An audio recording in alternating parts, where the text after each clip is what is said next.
Uma fortuna bilionária, uma mulher em coma. Uma disputa que parece não ter limites. É assim que começa a história de Anita Harley.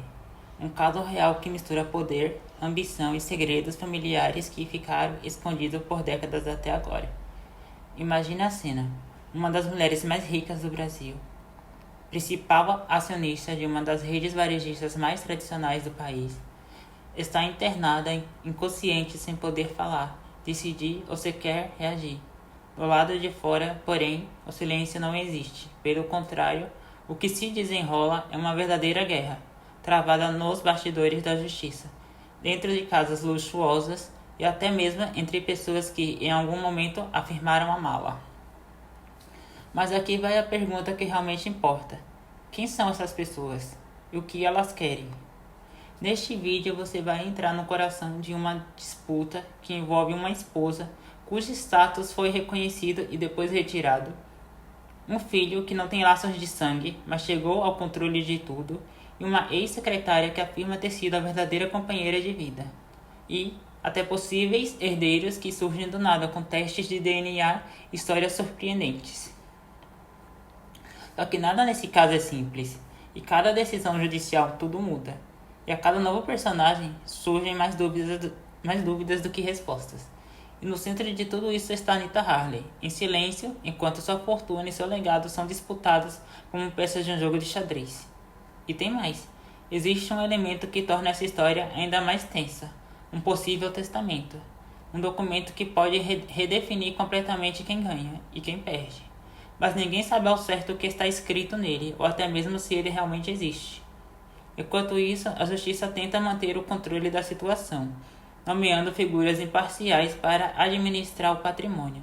Mas a pergunta permanece: até quando esse equilíbrio vai durar? Porque uma coisa é certa: quando essa história chegar ao fim, não haverá meio termo. Alguém vai sair com tudo e outros com absolutamente nada. E é exatamente isso que você vai começar a entender agora. Antes de mergulhar nas disputas mais intensas dessa história, é essencial entender o ponto de partida, porque sem esse contexto, tudo que você vai seguir, tudo que vem a seguir, parece ainda mais confuso e até inacreditável. Anita Harley não é apenas mais um nome envolvido em uma briga familiar. Ela é uma figura central em um império bilionário, sendo a principal acionista das casas pernambucanas, uma das redes de varejos mais tradicionais do Brasil. Durante décadas, ela esteve diretamente ligada a decisões estratégicas da empresa, acumulando não só riqueza, mas também influência e poder.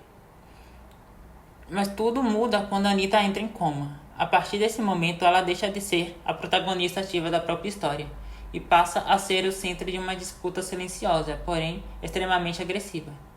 Sem poder expressar sua vontade, cada decisão sobre sua vida e principalmente sobre seu patrimônio precisa ser tomada por terceiros. E é aí que começa o verdadeiro problema: quem tem o direito de decidir por Anita? Essa pergunta aparentemente simples abriu espaço para uma série de batalhas judiciais. Pessoas que antes estavam nos bastidores começam a surgir, reivindicando papéis fundamentais: companheiros, filhos, herdeiros, cuidadores, cada um com sua própria versão da verdade. E claro, com interesses que vão muito além do emocional. A justiça, tentando evitar abusos, entra em cena com uma medida crucial: a curatela. Trata-se de um mecanismo legal que nomeia alguém responsável por administrar tanto a vida quanto os bens de uma pessoa incapaz de fazê-lo por conta própria. No caso de Anita, essa função se torna o cargo mais disputado de toda a história. Não é difícil entender o porquê. Estamos falando de decisões que envolvem milhões ou até bilhões de reais, além do controle indireto de uma grande empresa. Quem assume essa posição passa a ter um nível de poder gigantesco, o que transforma a curatela em algo mais estratégico do que apenas uma responsabilidade legal. Com o passar do tempo, diferentes nomes assumem e perdem esse controle, em meio a decisões judiciais que mudam constantemente. Liminares são concedidas, revogadas e contestadas. O cenário é instável e imprevisível, cada vez mais tenso. Enquanto isso, Anita permanece em silêncio. E é justamente esse silêncio que permite que tantas versões coexistam ao mesmo tempo, porque no fim das contas ninguém pode confirmar com absoluta certeza o que ela realmente queria. É aí que essa história começa a sair do campo jurídico e entrar no território do conflito humano. Entre todos os personagens dessa história, poucos tiveram uma trajetória tão dramática quanto Suzuki. De figura discreta nos bastidores a protagonista de uma disputa bilionária e depois de volta à perda quase total desse poder, o caminho dela revela como esse caso é marcado por reviravoltas constantes. Durante anos, Suzuki era vista por muitos apenas como uma dama de companhia de Anita Harley, alguém presente no dia a dia, próxima, mas sem um status oficial, claro.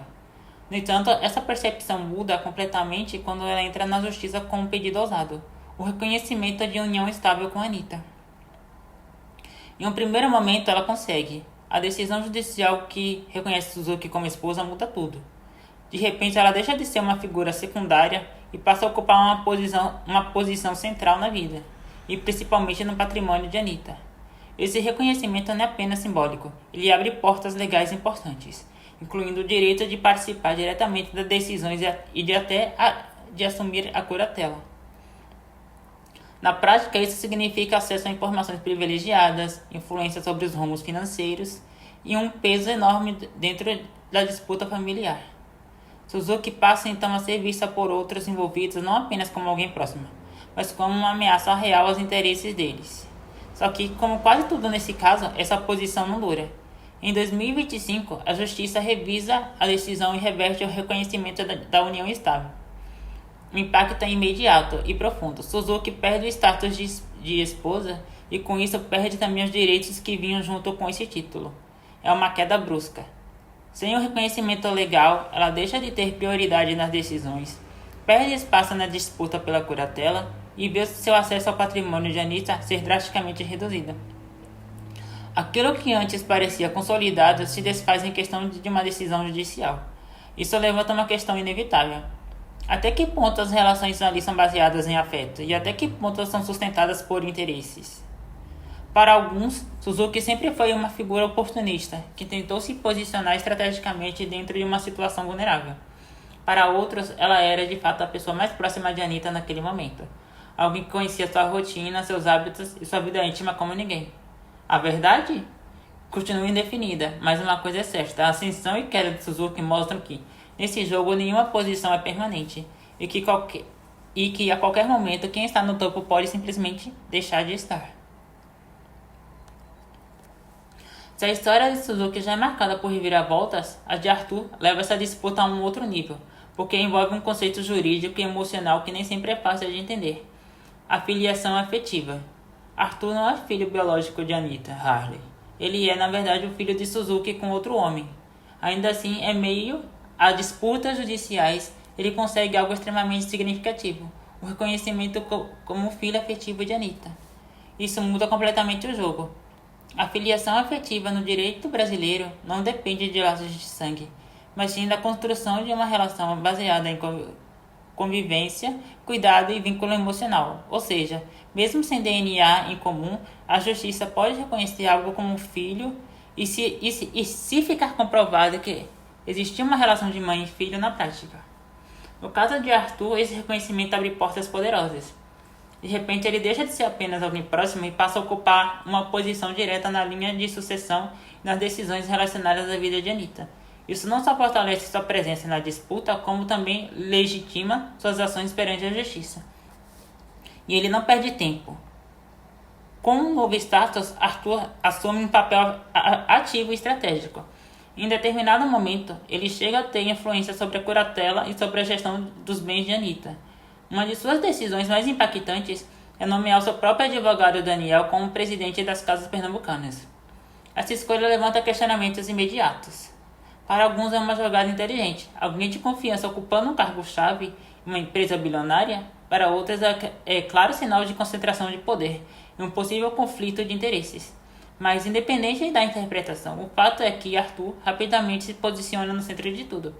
Ele passa a ser uma figura decisiva, não apenas na esfera familiar, mas também no universo empresarial. Suas atitudes começam a impactar diretamente o futuro da companhia e o destino do patrimônio de Anita. Só que, assim como aconteceu com Suzuki, essa ascensão não vem sem consequências. Quanto mais poder Arthur acumula, mais resistência ele enfrenta. Outros envolvidos começam a questionar suas intenções, suas decisões e até a legitimidade de seu reconhecimento como filho afetivo. E é nesse ponto que a história ganha ainda mais tensão, porque Arthur não é apenas mais participante da disputa, ele é alguém que chegou ao topo sem laços de sangue e que agora precisa provar o tempo todo que merece estar ali. Se até aqui a disputa já parecia intensa, é nesse ponto que a história ultrapassa os limites do jurídico e entra de vez no campo do conflito pessoal, direto, emocional e, segundo relatos, até físico. A relação entre Suzuki e Arthur, que em tese deveria ser de aliança, começa a se deteriorar rapidamente. O que antes era uma parceria estratégica, mãe e filho unidos em meio a uma disputa bilionária, se transforma em um conflito imprevisível. E o motivo? Poder. À medida que Arthur ganha espaço dentro da estrutura que envolve a vida e dos bens de Anita Harley, ele passa a agir com cada vez mais autonomia. Suas decisões, especialmente no que diz respeito às gestões e às nomeações dentro das empresas, começam a gerar desconforto, inclusive dentro da própria casa. Suzuki, que já havia experimentado o auge e a queda ao perder o reconhecimento como esposa, vê no crescimento do filho uma possível perda definitiva de controle. Afinal, se Arthur consolida sua posição como figura central, ela deixa de ser protagonista até mesmo dentro da própria narrativa que ajudou a construir. O conflito então deixa de ser silencioso. Segundo o relato apresentado no documentário, a tensão entre os dois chega a um ponto crítico. Uma briga grave com acusações de agressão física. O episódio marca uma ruptura definitiva entre mãe e filho, algo que até então parecia improvável diante de interesses em comum. O desfecho é ainda mais impactante. Arthur é expulso de casa. Esse momento não é apenas simbólico, ele redefine completamente as alianças dentro da disputa. A partir daí, os dois passam a atuar em lados opostos, cada um defendendo sua própria versão da história e principalmente seus próprios interesses. Isso levanta uma questão inevitável. Até que ponto os laços familiares resistem quando bilhões estão em jogo? O caso escancara uma realidade desconfortável, a de que, em situações extremas, vínculos afetivos podem se fragilizar rapidamente. O que antes era confiança vira suspeita, o que era parceria se transforma em rivalidade. Além disso, essa ruptura enfraquece ambos. Divididos, Suzuki e Arthur perdem força política e jurídica dentro da disputa maior, abrindo espaço para que outros personagens avancem. Em um cenário já instável, essa fragmentação só aumenta a complexidade do caso. No fim das contas, essa guerra interna não é apenas um detalhe da história, ela é um dos pontos mais reveladores, porque mostra que, nesse jogo, ninguém está realmente seguro, nem mesmo dentro da própria família. Se a disputa familiar já era complexa por si só, ela ganha uma dimensão ainda mais delicada quando atinge diretamente o coração financeiro de toda a história, a gestão das casas pernambucanas. Até então, os conflitos estavam concentrados em quem teria o direito de decidir por Anita Harley.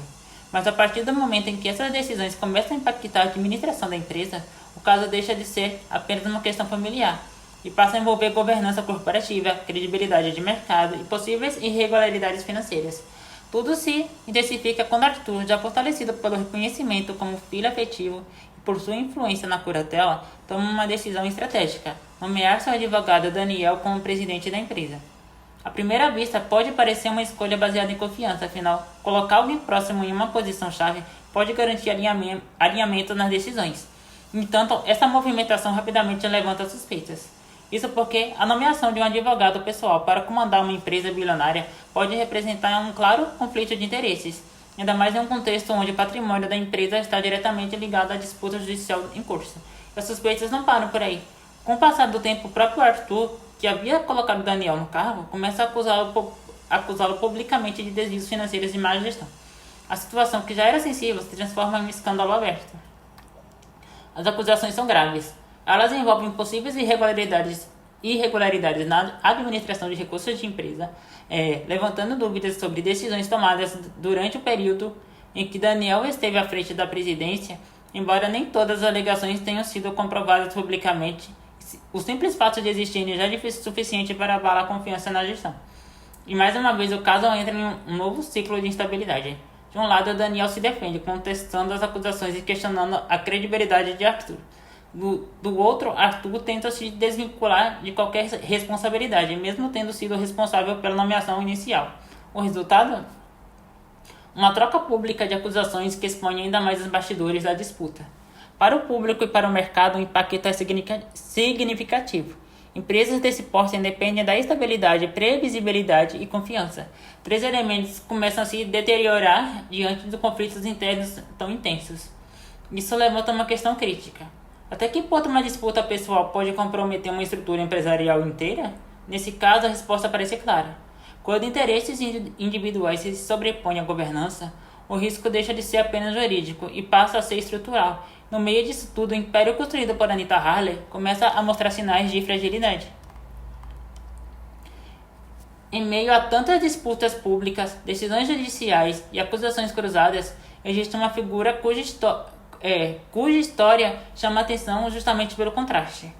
Alguém que esteve presente por décadas, mas que, legalmente, pode não ter direito a quase nada. Christine Rodrigues. Diferente de outros personagens que surgem em momentos estratégicos, Christine faz parte da vida de Anita Harley há mais de 40 anos. Ela não aparece de repente, não entra com pedidos imediatos na justiça e não assume cargos de poder de forma abrupta. Pelo contrário, sua trajetória é marcada pela constância. Durante esse longo período, Christine atuou como secretária e braço direito de Anita, acompanhando de perto não apenas a rotina profissional, mas também aspectos pessoais da vida dela. Com o tempo, essa relação ultrapassou os limites formais do trabalho. Segundo a própria Christine, elas viveram uma relação afetiva duradoura, uma verdadeira parceria de vida. Mas é exatamente aqui que surge o problema. Apesar de todo esse histórico, Christine enfrenta uma barreira jurídica significativa. Ela não pode ser reconhecida como esposa de Anita. O motivo não está necessariamente na falta de vínculo, mas sim em questões legais do passado, como o fato de já ter sido casado anteriormente e ter constituído família. Isso cria um paradoxo difícil de ignorar. De um lado, há uma convivência de décadas, marcada por proximidade, confiança e, segundo seu relato, amor. Do outro, um sistema jurídico que exige critérios específicos para reconhecer uma união estável. Critérios que, nesse caso, podem não ser plenamente atendidos. O resultado é uma invisibilidade legal. Christine, que possivelmente foi uma das pessoas mais presentes na vida de Anita, se vê à margem das decisões mais importantes. Enquanto outros disputam reconhecimento e poder na justiça, ela enfrenta dificuldades para validar um vínculo que para ela sempre foi evidente. Isso levanta uma questão profunda. O que define de fato uma relação legítima? É o tempo de convivência, o vínculo emocional ou o reconhecimento formal perante a lei? No contexto dessa disputa, a resposta parece pender para o lado jurídico, mesmo que isso não reflita necessariamente a realidade vivida. Além disso, a posição de Christine é ainda mais delicada porque ela não entra no conflito com a mesma agressividade que os outros personagens.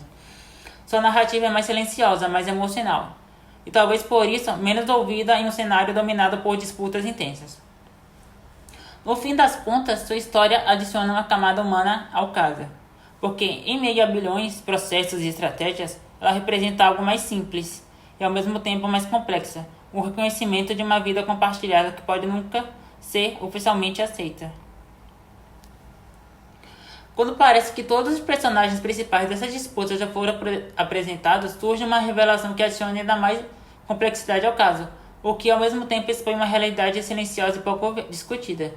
Trata-se de uma sobrinha de Anita Harley.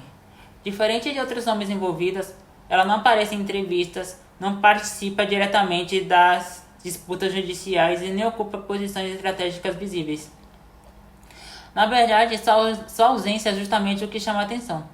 Segundo o documentário, essa sobrinha está internada há cerca de 20 anos em uma clínica de luxo, em decorrência de um histórico de dependência química. Ao longo de todo esse tempo, ela permaneceu afastada não apenas da vida pública, mas também do centro das decisões familiares. E, à primeira vista, isso poderia sugerir que ela não tem relevância direta na disputa, mas tem. Mesmo distante, essa sobrinha possui participação acionária nas casas pernambucanas, ou seja, ela detém uma parte do controle de um império bilionário, ainda que não esteja na prática exercendo qualquer influência ativa sobre ele. E é exatamente isso que torna sua posição tão estratégica. Em um cenário onde cada fração de poder pode definir o resultado final, As ações que pertencem a ela passam a ser vistas como peça-chave. Dependendo de como forem administradas e por quem, elas podem inclinar o equilíbrio da disputa para um lado ou para o outro. Isso levanta uma série de questões delicadas. Quem está de fato representando os interesses dela? Ela tem autonomia para decidir algo ou outras pessoas estão tomando decisões em seu nome? A situação se torna ainda mais sensível porque essa envolve vulnerabilidade. Estamos falando de alguém que, por conta de sua condição, pode não estar em plena capacidade de participar ativamente das decisões que impactam diretamente seu próprio patrimônio. E em casos assim, o risco de manipulação ou influência indevida se torna uma preocupação real. Além disso, a existência dessa sobrinha reforça um ponto importante. Nem todos os envolvidos nessa história estão ali por escolha. Alguns são arrastados para o centro da disputa simplesmente por sua posição familiar ou patrimonial. No meio de tantas estratégias, conflitos e ambições, ela representa uma peça silenciosa, mas extremamente valiosa. Talvez seja justamente isso que a torna tão relevante, porque em um jogo onde todos falam alto, às vezes é quem não fala nada que pode decidir o resultado final. Quando a disputa já parece saturada de personagens, versões e interesses, surge um novo elemento capaz de reconfigurar completamente o cenário, a possibilidade de uma herdeira até então desconhecida. O nome que entra em cena é Catarina Teixeira. Com 64 anos, ela aparece com uma alegação que, se confirmada, pode alterar profundamente a linha sucessória de Anita Harley. Catarina afirma existir um vínculo de parentesco direto, levantando a hipótese de ser irmã ou até mesmo filha de Anita. E para sustentar essa afirmação, ela recorre ao que hoje é uma das provas mais contundentes em disputas familiares, o exame de DNA. Essa movimentação não é simples. Em casos envolvendo grandes fortunas, qualquer novo herdeiro em potencial representa não apenas mais uma pessoa na disputa, mas uma redistribuição completa de poder. Afinal, o reconhecimento de Catarina significaria sua inclusão direta no rol dos sucessores legais, com direito à participação no patrimônio e influência nas decisões futuras. Isso naturalmente gera resistência. Os demais envolvidos, que já disputam espaço em um cenário extremamente fragmentado, tendem a questionar a legitimidade dessa nova reivindicação. Afinal, quanto mais pessoas reconhecidas, menor é a fatia de cada um. E, em um contexto bilionário, isso não é detalhe, é o centro da disputa. Mas o impacto da entrada de Catarina vai além da divisão financeira. Ela também levanta dúvidas sobre o passado de Anita. Se existisse de fato um vínculo não reconhecido anteriormente, por que ele nunca veio à tona? Foi ocultado, ignorado ou simplesmente desconhecido até agora? Essas perguntas ampliam ainda mais o mistério que envolve toda a história. Além disso, a busca por reconhecimento via DNA traz um elemento de objetividade para um caso que, até então, vinha sendo marcado por narrativas subjetivas, como relações afetivas, convivência e interpretações jurídicas. Diferente desses fatos, o exame genético pode oferecer uma resposta clara. Existe ou não um vínculo biológico? E justamente por isso, ele se torna uma peça potencialmente decisiva. Se confirmado, o parentesco de Catarina pode redefinir alianças, enfraquecer posições já estabelecidas e até influenciar diretamente a interpretação de um possível testamento. Se negá-lo, reforça a ideia de que o caso já atingiu um nível onde novas tentativas de inserção passam a ser vistas com ainda mais desconfiança. De qualquer forma, sua presença aciona mais uma camada de tensão, porque em uma disputa onde tudo já parece imprevisível, a chegada de alguém com uma possível ligação de sangue é capaz de mudar as regras do jogo, mais uma vez. Se existe um elemento capaz de encerrar ou intensificar de vez toda essa disputa, ele atende por um nome simples, mas carregado de peso jurídico: o testamento. Até aqui, tudo que foi discutido gira em torno de interpretações, reconhecimentos legais, vínculos afetivos e decisões provisórias da justiça. Mas o testamento representa algo diferente. Ele é, em teoria, a manifestação direta da vontade de Anita Harley sobre o destino do seu patrimônio. E é justamente isso que o torna tão poderosa. O problema é que ninguém sabe ao certo o que esse documento contém, ou até mesmo se ele realmente existe. Os rumores são muitos. Entre eles, um dos mais comentados sugere que Anita teria deixado grande parte de seus bens exclusivamente para sobrinhos, o que automaticamente incluiria figuras centrais da disputa atual, como Suzuki e Arthur. Se isso for verdade, todo o esforço jurídico dessas pessoas pode simplesmente perder valor no momento em que o documento vier à tona. Mas até agora tudo permanece no campo da especulação. Sem a confirmação oficial da existência ou do conteúdo do testamento, o que se tem é um cenário de incerteza total. Nesse tipo de situação, a disputa tende a se intensificar ainda mais. Cada parte envolvida age como se ainda houvesse uma chance de garantir sua posição, porque de fato ainda há. Outro ponto crucial é o momento em que esse documento poderá ser aberto. Pela legislação, o testamento só produz efeitos para o falecimento da pessoa que o escreveu. Ou seja, enquanto Anita estiver viva, mesmo em coma, qualquer decisão baseada nesse documento permanece suspensa. Isso faz com que toda a disputa atual continue sendo travada no campo das medidas provisórias, como liminares e decisões de curatela. Na prática, isso cria uma espécie de jogo em espera. Todos os envolvidos sabem que o verdadeiro desfecho pode estar guardado em um único documento. Ainda assim, precisam continuar lutando no presente, tentando garantir o máximo de vantagem possível, antes que esse momento chegue. Isso aumenta ainda mais a tensão, porque, quando o testamento finalmente for revelado, não haverá mais espaço para interpretações amplas ou disputas baseadas em apenas narrativa. O conteúdo dele pode confirmar expectativas ou destruir completamente estratégias construídas ao longo dos anos. No fim das contas, o testamento é mais do que um documento. Ele é o ponto de virada. E até que venha à tona, permanece como o maior mistério e a maior ameaça para todos os envolvidos. Depois de tantas reviravoltas, disputas judiciais, acusações e mudanças de poder, o caso de Anita Harley chega a um momento em que pode ser definido como uma espécie de equilíbrio forçado. Não porque os conflitos tenham acabado, muito pelo contrário, mas porque a justiça precisou intervir de forma mais rígida para evitar que a situação saísse completamente do controle. É nesse contexto que entra a figura de curador dativo. Diferente de outros envolvidos, o curador dativo não possui vínculo familiar, emocional ou interesse direto no patrimônio de Anita. Trata-se de uma pessoa nomeada pela justiça com o objetivo de agir de forma imparcial, administrando tanto os cuidados pessoais quanto os bens da empresária. Na prática, essa decisão representa uma tentativa clara de neutralizar a disputa. Ao requerer ao controle das mãos das figuras como Suzuki, Arthur ou qualquer outro interessado direto, o judiciário busca garantir que as decisões sejam tomadas com base em critérios técnicos e legais, e não em interesses pessoais ou conflitos familiares. Isso muda o cenário de forma significativa. Com a presença de um curador imparcial, algumas tensões são momentaneamente reduzidas. Decisões mais sensíveis passam a ter um filtro institucional. E o risco de ações impulsivas ou estratégicas diminui, pelo menos em teoria. Mas isso não significa que a disputa acabou. Na verdade, ela apenas mudou de forma. Sem o controle direto, os envolvidos passam a atuar nos bastidores, tentando influenciar decisões por meio dos discursos judiciais, novas ações e questionamentos constantes. O campo de batalha continua sendo o mesmo, o sistema judicial, mas as estratégias se tornam mais indiretas.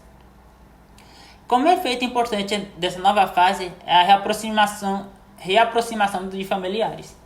Com a gestão das mãos de alguém considerado neutro, a justiça permite que parentes voltem a visitar a Anita no hospital. Esse acesso, que antes era motivo de disputa, passa a ser regulado de maneira mais equilibrada, reduzindo conflitos diretos nesse aspecto específico. Ainda assim, o clima está longe de ser tranquilo. Existe uma sensação constante de que tudo é provisório. Qualquer nova decisão judicial pode alterar novamente o cenário, devolver poder a algum dos envolvidos ou até introduzir novos elementos na disputa. E, acima de tudo, permanece a incerteza. Porque enquanto Anita Harley estiver em coma, o caso continua suspenso em uma espécie de limbo jurídico. As decisões são tomadas, mas nenhuma delas representa um desfecho definitivo. O verdadeiro ponto final ainda não chegou, e todos os envolvidos sabem disso. Depois de tudo que foi revelado, uma coisa fica clara: essa história está longe de acabar. Na verdade, tudo que indica que o momento mais decisivo ainda está por vir. Porque até agora, cada disputa, cada decisão judicial e cada reviravolta aconteceu sob uma condição muito específica. Anita Harley ainda está viva, mesmo em coma. Sua presença mantém uma espécie de trava legal que impede que o capítulo final dessa história seja escrito. Mas o que acontece quando essa trava deixar de existir? Essa pergunta que paira sobre todos os envolvidos. No instante em que o falecimento de Anitta for oficialmente confirmado, o cenário muda completamente. O que hoje é decidido por liminares e medidas provisórias dá lugar a um processo definitivo, a abertura da sucessão. E é nesse momento em que todas as tensões acumuladas tendem a explodir de forma muito mais intensa. Se existir um testamento, ele será finalmente revelado, e aí não haverá mais espaço para suposições. O documento pode confirmar algumas expectativas, mas também tem o potencial de surpreender e até excluir completamente pessoas que, até agora, lutaram para se manter no centro da disputa. Nomes que pareciam fortes podem perder tudo, e outros, que estavam em segundo plano, podem assumir posições inesperadas. Mas e se não houver testamento? Nesse caso, a divisão do patrimônio seguirá as regras de sucessão legítima, o que pode tornar a disputa ainda mais complexa. Com tantos personagens reivindicando vínculos, sejam eles biológicos, afetivos ou conjugais, o processo pode se arrastar por anos, com batalhas judiciais ainda mais intensas. E existe um detalhe que não pode ser ignorado. Ao longo de toda essa história, vimos alianças se formarem e se quebrarem rapidamente. Pessoas que estavam do mesmo lado se tornaram adversárias. Acusações surgiram, relações foram expostas e conflitos pessoais vieram à tona. Ou seja, quando o momento decisivo chegar, dificilmente haverá consenso. O mais provável é um cenário de confronto direto, onde cada parte tentará garantir a sua fatia, custe o que custar. No fim das contas, essa não é apenas uma história sobre dinheiro. Uma história sobre poder, identidade e até sobre pertencimento. Sobre quem tem o direito de dizer que fez parte da vida de Anitta e quem pode provar isso diante da lei. E agora, a pergunta final fica com você. Quando tudo isso acabar, quem você acha que vai ficar com essa fortuna? Porque uma coisa é certa, alguém vai ganhar muito e alguém vai perder tudo.